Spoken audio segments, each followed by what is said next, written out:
오늘은 어머니 주일입니다. 우리 옆에 있는 수많은 어머니들에게 한번 인사 나누겠습니다. 해피 마더스 데이. 여보 고마워요. 하십시오. 빨리 이럴 때 하십시오. 여보 고마워요. 예. 엄마 고마워요. 사랑해요. 한번 인사 나누시고요. 예.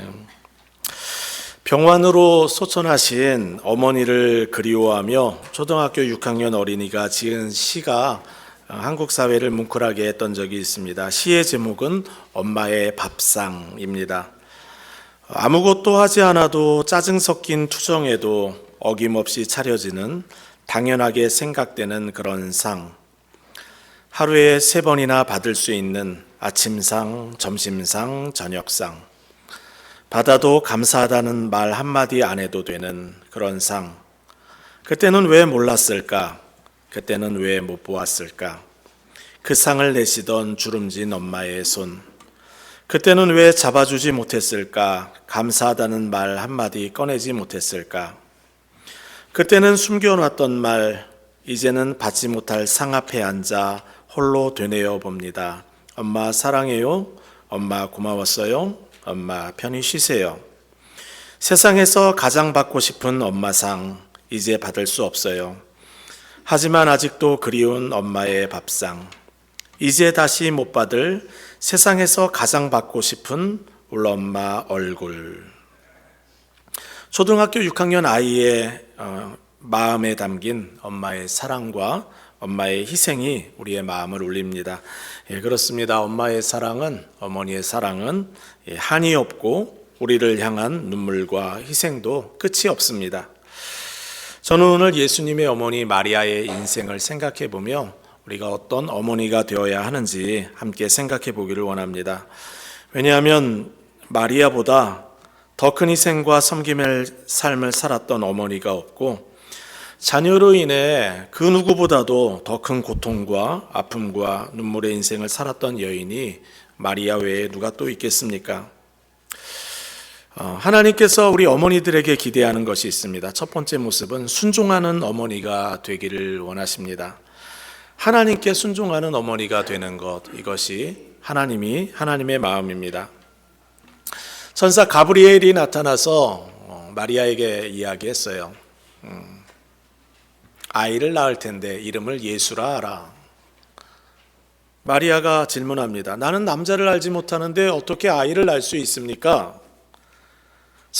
천사가 대답합니다. 성령이 내게 임하고 하나님의 능력이 너를 덮어서 너는 남자와 상관없이 아이를 낳게 될 것이다. 그러니 그 아이를 예수라 하라. 그때 마리아가 대답합니다. 고백합니다. 주의 여종이오니 말씀대로 내게 이루어지이다. 예수님 당시 여성이 결혼하는 적절한 나이가 여러분 몇 살이었다고 생각하십니까? 보통 그 당시 여인들은 12세, 13세에 결혼을 하였습니다.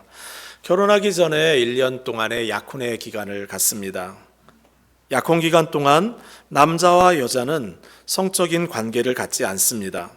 그 기간 동안에 여자는 자신의 정절과 신실함을 남자에게 증명해야 하고, 남자는 여자와 함께 살 집을 준비하는 책임을 감당하는 기간입니다.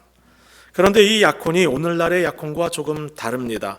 법적인 구속력이 더욱 강합니다.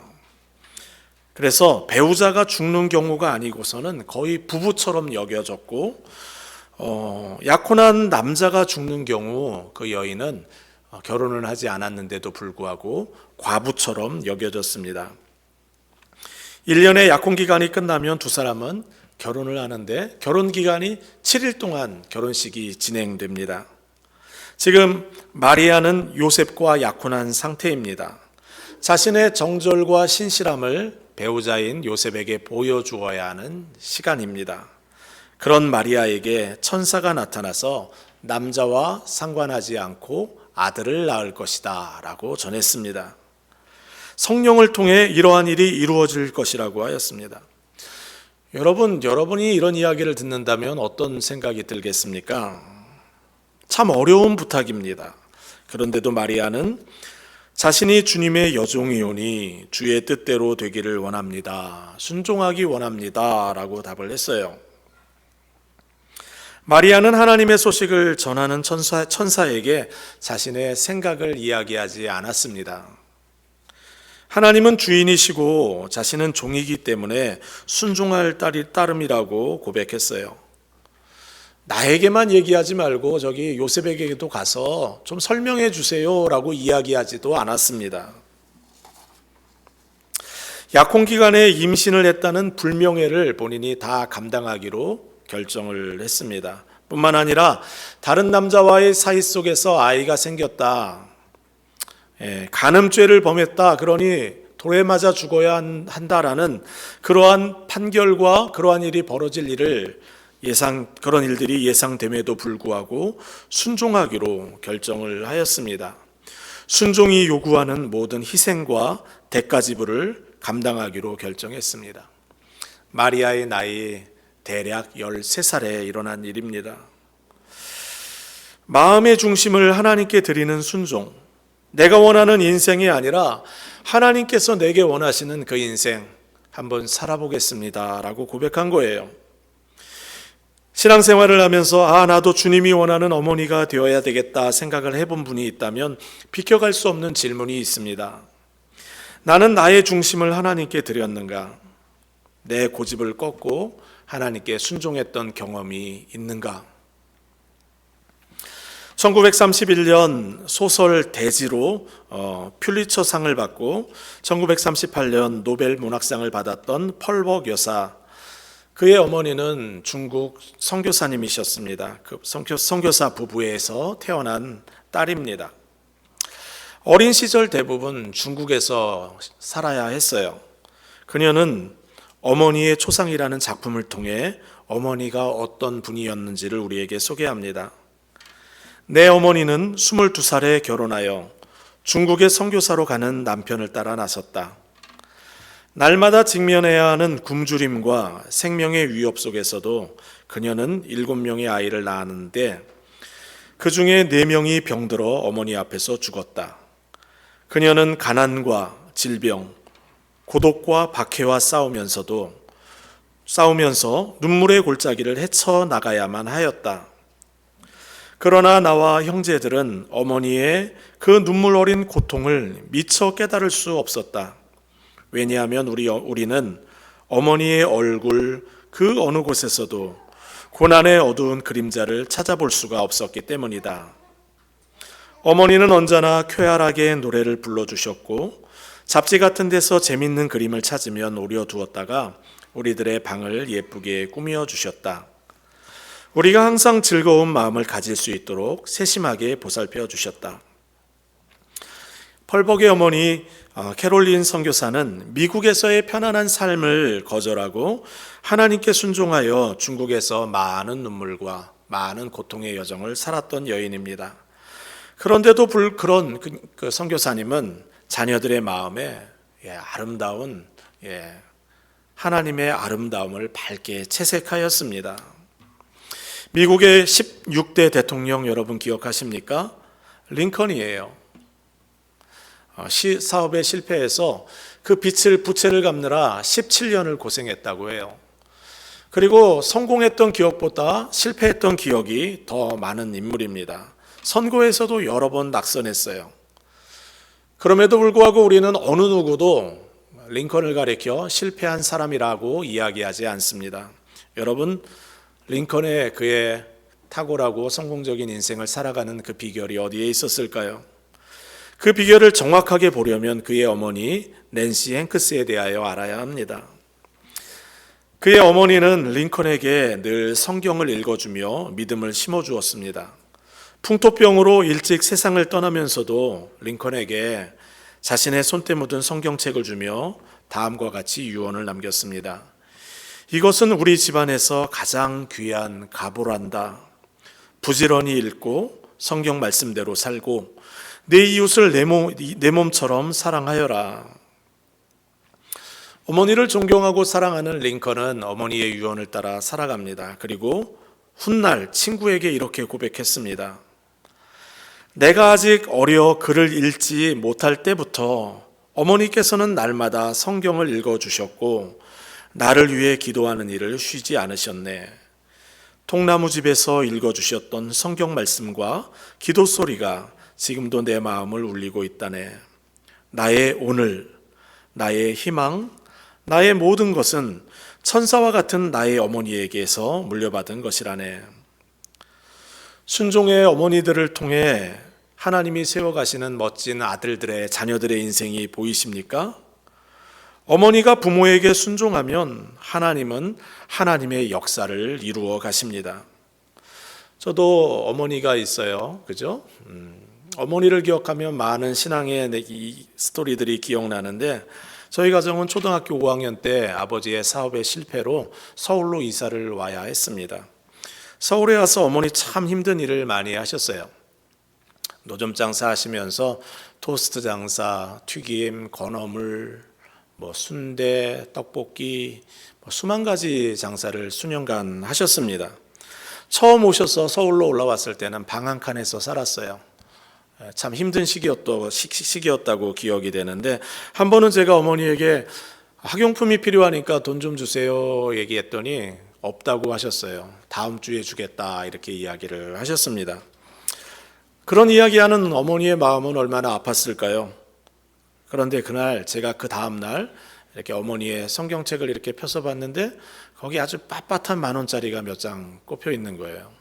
얼마나 충격을 받았는지 모릅니다. 돈이 있으면서 왜 없다고 하셨을까?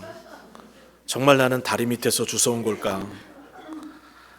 그리고 마음도 많이 상했는데 시간 지나서 알게 되었습니다.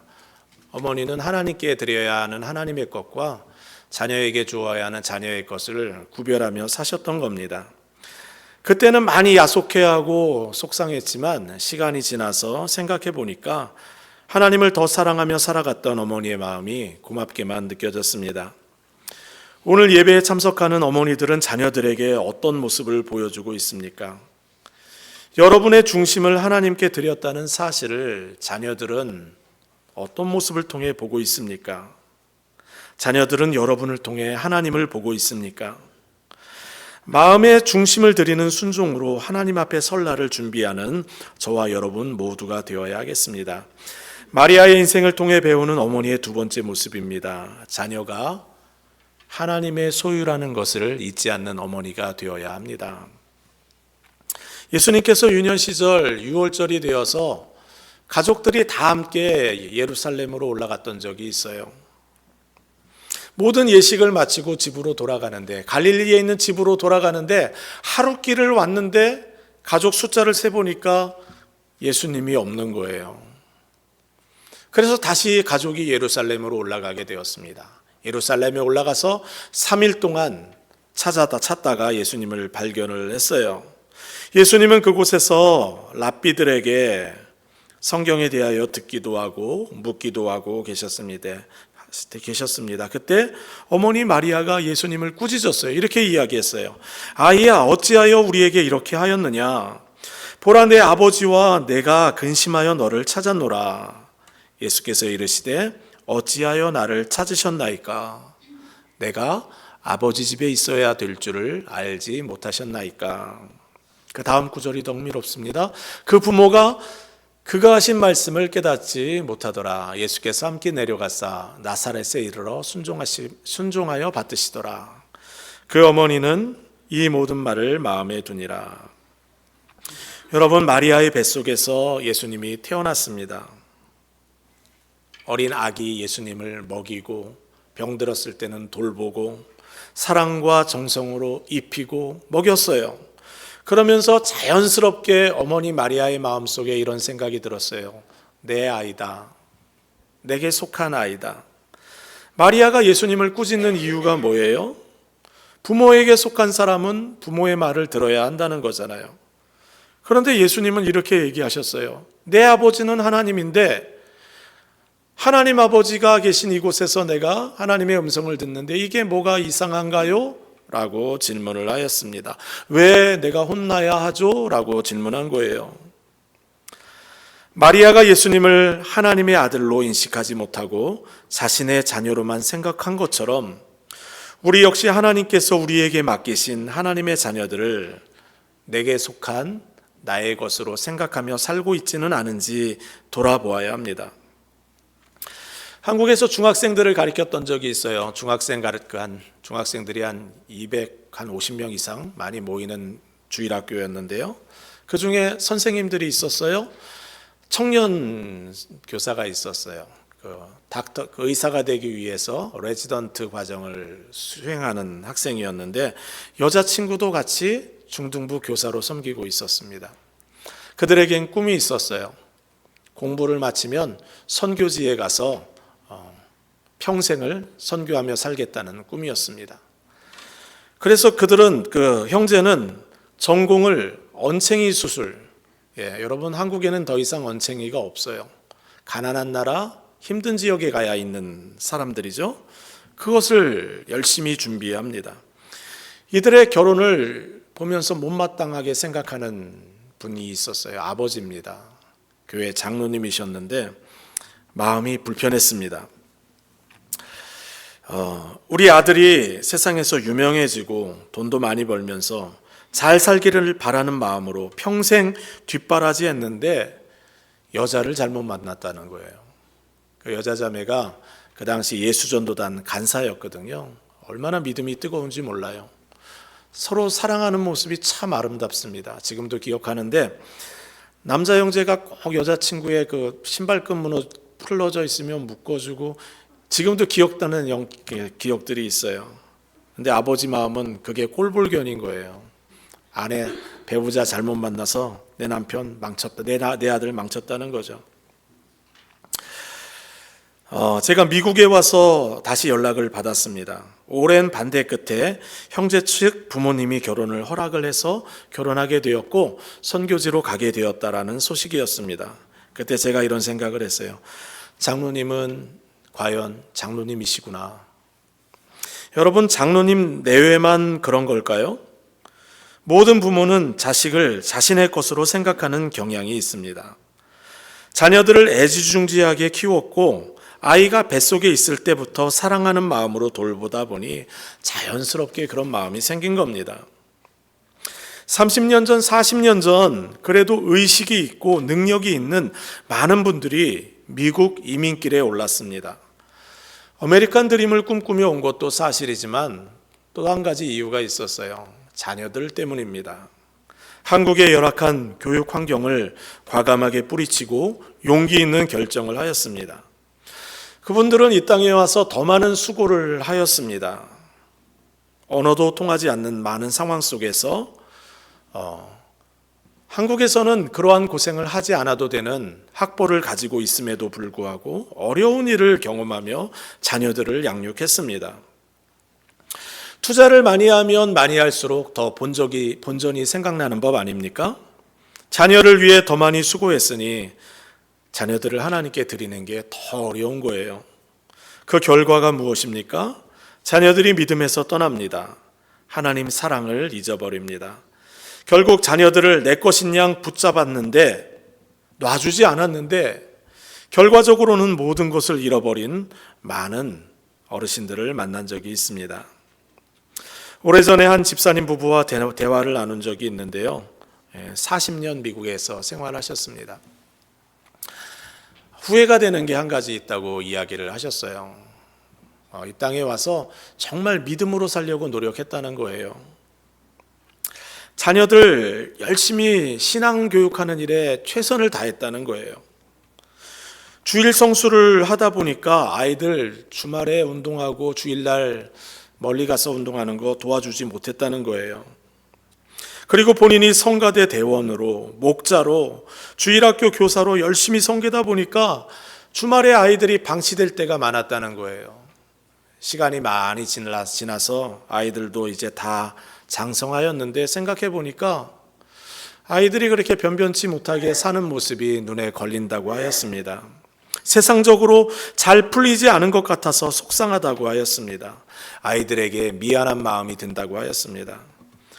그때 집사님 부부에게 제가 그렇게 이야기했어요. 인생은 늘 아쉽고 후회되는 것 투성이지요. 하지만 집사님 내외는 정말 하나님 앞에 신실하게 사셨습니다. 자녀들에게 신앙의 삶이 무엇인지 말이 아닌 행동으로 보여주셨고, 주님을 따라가려면 포기하고 희생하는 것들이 있어야 된다는 사실도 알려주셨어요. 자녀들이 세상적으로도 좀 더 형통했으면 하는 바람이 있기는 하겠지만, 자녀들 모두가 다 신앙생활하고 있으니, 주님께 견고하게 붙어 있으니 감사해도 되지 않겠냐고 그렇게 위로 격려했던 기억이 납니다. 대학 합격이 결정되는 4월, 5월이 되면 공부는 자식들이 했는데 어깨에 힘주고 다니는 부모들이 있는가 하면 어깨에 힘이 다 빠져 있는 부모들이 있습니다. 믿음의 어머니는 그래서는 안 됩니다. 자녀에게 믿음이 있는가 없는가, 고등학교 시간을 보내면서 자녀들에게 신앙에 대하여 최선을 다하여 강조했는가, 과정을 생각하며 회개할 것은 회개하고 감사할 것은 감사해야 합니다. 제가 원판 보존의 법칙 이런 이야기를 했던 적이 있는데요. 자녀가 공부 못하면 누구 탓이라고 했죠? 대답을 왜 안 하십니까? 둘 중에 하나 탓 아닙니까? 여러분, 공부 못한다고 여러분 못 사는 거 아니잖아요. 다 잘 살잖아요. 자녀들이 부족해도 하나님 신뢰하고 살면 하나님 책임질 거 믿고 그렇게 가면 되는 거 아니겠습니까? 하나님이 우리에게 맡긴 자녀라는 것을 우리 어머니들은 잊어서는 안 됩니다. 세 번째, 마리아의 인생을 통해서 배우는 어머니의 삶은 자녀의 인생을 두고 늘 기도하는 어머니가 되셔야 합니다. 어머니는 자녀들의 모든 고통과 눈물을 지켜보며 기도해야 합니다. 그들이 믿음으로 승리하기까지 기도를 멈추지 않아야 합니다. 예수님이 고문당하고 십자가에 달리는 과정에서 제자들은 다 뿔뿔이 흩어졌습니다. 하지만 마리아는 아들이 벌거벗은 채 십자가에 죽어가는 모습을 그 앞에 서서 지켜보고 있습니다. 학자의 의견대로라면 마리아의 남편 요셉은 이미 죽었고, 예수님의 동생들은 예수님을 믿지 않았고, 또 자신들이 공경에 처할 수도 있다는 생각에 그 자리에 아무도 없었습니다. 그 고통스러운 아들을 지켜보는 한 사람, 어머니는 자녀의 고통을 회피할 수가 없습니다. 성경은 이미 마리아가 그런 고통스러운 순간을 맞이할 것을 예언하고 있습니다. 예수님께서 태어날 때 시므온이라고 하는 경건한 사람이 성령의 감동으로 예수님의 삶과 그의 어머니의 인생을 이렇게 예언하였습니다. 또 칼이 내 마음을 찌르듯 하리니 이는 여러 사람의 마음의 생각을 드러내려 함이니라 하더라.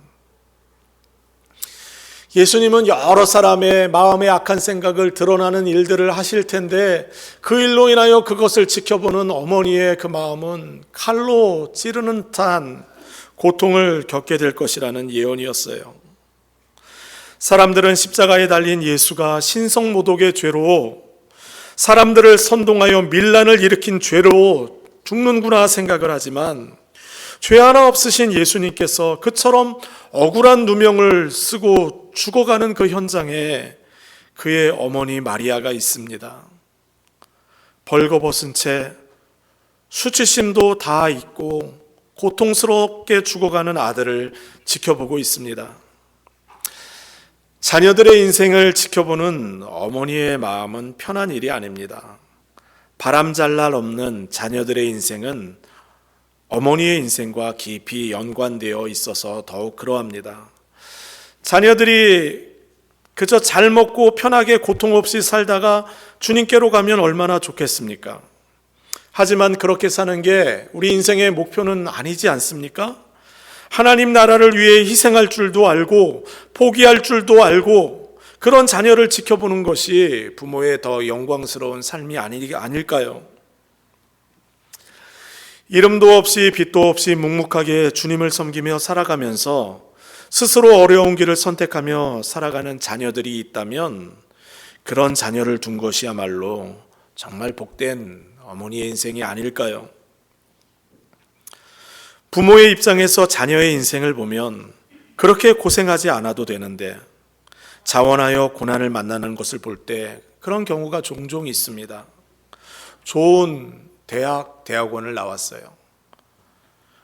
그런데 하나님께서 부르셨어요.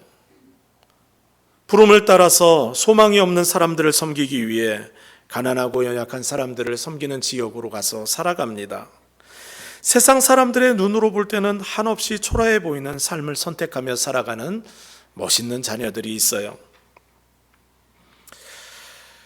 자녀들이 편한 길, 세상적으로 좋은 길을 마다하고 힘든 길, 고난의 길을 선택할 때 어머니의 마음은 더 고통스럽습니다. 왜 그렇습니까? 자녀가 고통받는 것을 다 지켜봐야 하기 때문에 그렇습니다. 자녀가 하나인 경우 그 자녀가 그런 결정을 하면 어머니의 마음은 무너집니다. 어머니가 노년이 되어도 곁에서 돌봐줄 자녀가 없어요. 재정적으로 자녀가 풍족하지 않아서 어머니를 케어할 수도 없습니다. 자녀가 고난당하고 위협받고 힘들어하는 상황 속에 노출되어 있는 사실을 알 때에는 어머니는 편한 밤을 잘 수가 없어요. 어머니의 인생이 그렇습니다. 자녀들이 믿음의 길을 선택할 때만 어머니의 마음이 괴로운 게 아닙니다. 엉뚱한 길로 가다가 실패하고 좌절하고 그래서 고통스러운 인생의 길을 살아가는 자녀를 볼 때 어머니의 고통은 여전합니다. 아버지들은 때때로 냉정해서 이런 이야기도 합디다. 그 자식 호적에서 파버려라. 그런 남편들 없죠? 한국에서 그런 분 계셨어요. 그래서 그 아들 미국으로 왔습니다. 아버지는 잊고 살아요. 그런데 어머니는 미국에 홀로 살아가는 아들을 케어합니다. 집 나가서 완전히 인생이 망가져 버린 자식도 세상 사람들은 다 비난하고 버릴지 몰라도 어머니는 그 자식 껴안고 피눈물 나는 눈물을 흘리며 주님께 기도합니다. 주님, 제가 순종할 테니 그 자식 한 번만 살려주십시오. 매일 밤 눈물로 침상을 적시며 기도합니다. 몹쓸 자식을 껴안아야 하는 어머니의 삶이에요. 이유도 없이 자녀가 교통사고로 장애인이 되거나 불의의 사고로 죽는 일이 있으면 어머니의 마음은 무너져 내립니다.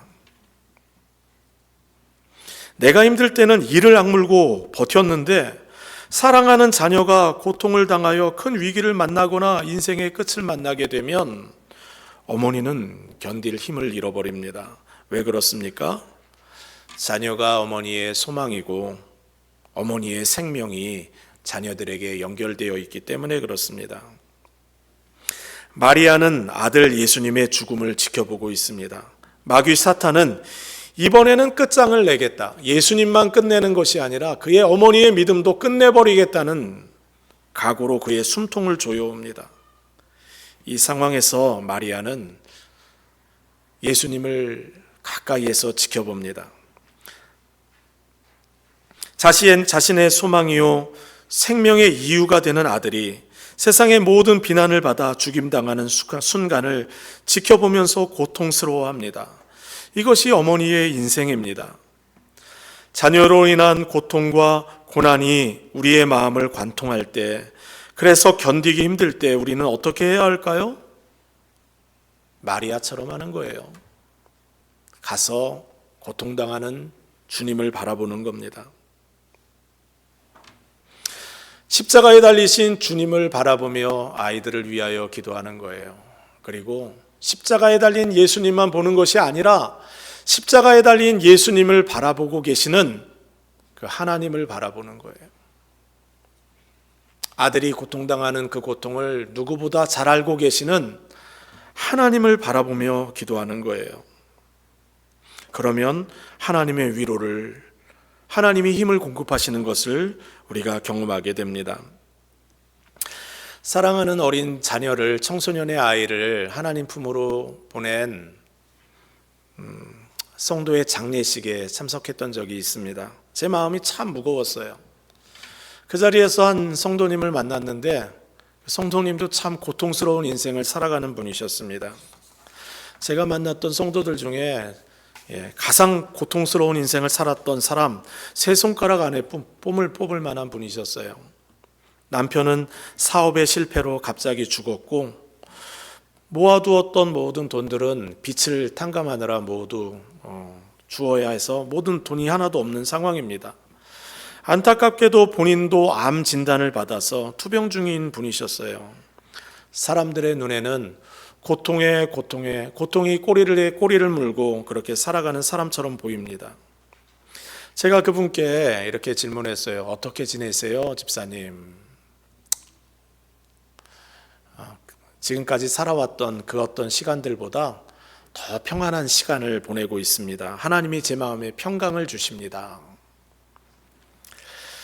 제가 아이를 하나님 품으로 보낸 그 장례식에 그 부모님이 참 걱정이 된다고 이야기를 하니까 그분이 제게 이렇게 답했어요. 제 평생에 잊혀지지 않는 메시지입니다. 목사님, 아무리 큰 고난을 만나도 그 고난을 감당하기에 넉넉한 주님께서 미리 준비해 두신 은혜가 있습니다. 다른 사람들이 이렇게 이야기했다면 한 귀로 듣고 흘렸을지 모르겠어요. 그런데 고난의 깊은 그 터널을 통과하는 집사님이 했던 고백이어서 잊혀지지가 않아요. 이렇게 고백하셨습니다. 정말 힘든 상황이었는데 믿음의 친구들이 곁에 있었어요. 뿐만 아니라 고통은 너무 컸지만 하나님의 위로와 격려의 말씀이 더 크게 내게 다가와서 넉넉히 이길 수 있었어요. 집사님 얼마 전에 소천하셨는데 소천하시기 전까지, 죽기 한 달 전까지 성도들을 성경 말씀으로 가르치며 사셨어요. 많은 사람들이 그 집사님 존경하고 사랑하며 따르는 것을 보았어요. 가족 때문에, 자녀 때문에 큰 고난을 만난 분들이 계십니까? 마리아가 고통 가운데 계신 주님을 바라보고 있듯이 주님 바라보시기 바랍니다. 그러면 미리 준비된 하나님의 은혜가 여러분의 마음을 붙들어 주실 거예요. 이길 힘을 주실 겁니다. 하나님이 친히 우리를 인도해 주실 겁니다. 어머니가 만나는 모든 눈물과 슬픔과 고통도 선하게 사용하셔서 가장 아름답게 우리를 빚어가실 하나님을 신뢰하면서 고통 가운데 계신 주님만 바라보는 저와 여러분이 되어야 하겠습니다. 그리고 한 가지 더 부탁드리고 싶은 것은 예수님께서는 그 고통스러운 순간에도 어머님만 걱정하고 있었다는 사실이에요. 자녀들은 이 한 가지를 잊어서는 안 됩니다. 여자여 보소서 아들입니다. 또 그 제자 요한에게 이르시되 보라 내 어머니라 하신대 그때부터 그 제자가 자기 집에 모시니라. 어머니의 인생을 누구보다도 더 깊이 이해하고 계시는 예수님께서 사랑하는 제자 요한에게 어머니를 부탁합니다. 본인은 지금 가시관을 쓰고 있어서 피가 물처럼 흐르고 눈을 가리고 있는데 모든 모세혈관이 터져서 피가 흐르고 있고 손과 발에는 못이 박혀서 뼈가 으스러져 있고 온몸은 수도 없이 채찍에 맞아 피투성이가 되어 벌거벗은 채 그러고 있는데 어머니를 생각합니다. 어머니를 부탁합니다. 자녀를 위해 모든 것을 희생한 어머니를 섬기라고 부탁합니다. 왜 우리가 우리의 어머니를 섬겨야 합니까? 자녀에게 어머니는 가장 큰 선물이기 때문에 그렇습니다. 자녀들은 어머니에게 아무것 주지 않아도 어머니는 하나님의 사랑을 자녀들에게 보여주기라도 하듯 다 주려고 작정하고 결심하고 퍼주어 주는 분이 우리 어머니이기 때문에 그렇습니다. 오늘은 어머니 날입니다. 어머니를 다시 한번 마음에 생각해 보면서 감사하는 하루 되었으면 좋겠습니다. 어머니가 살아계시다면 꼭 연락드려서 고맙다고, 말로만 고맙다고 하지 마시고 선물도 좀 보내시고 용돈도 좀 보내드리시고 어머니 때문에 제가 이곳에서 큰 어려움 없이 지내고 있다고 그렇게 어머니에게 감사의 마음 전하시는 저와 여러분 다 되시기를 주님의 이름으로 부탁합니다. 우리 함께 찬양하겠습니다. 내 안에 사는 이 예수 그리스도니.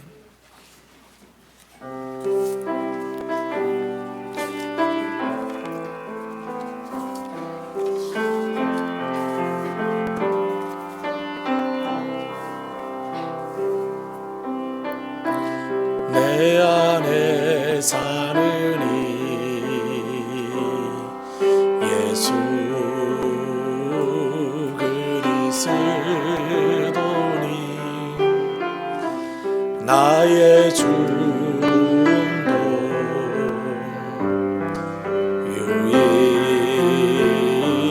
유익함이라. 내 안에 사느니 내 안에 사느니 예수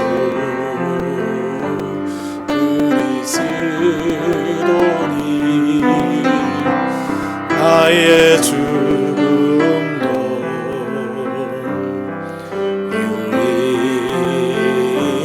유익함이라. 나의 왕 내 노래 내 생명 또 내 기쁨 나의 힘 나의 것 내 평화 나의 주 내 안에 사느니 예수 그리스도니 나의 죽음도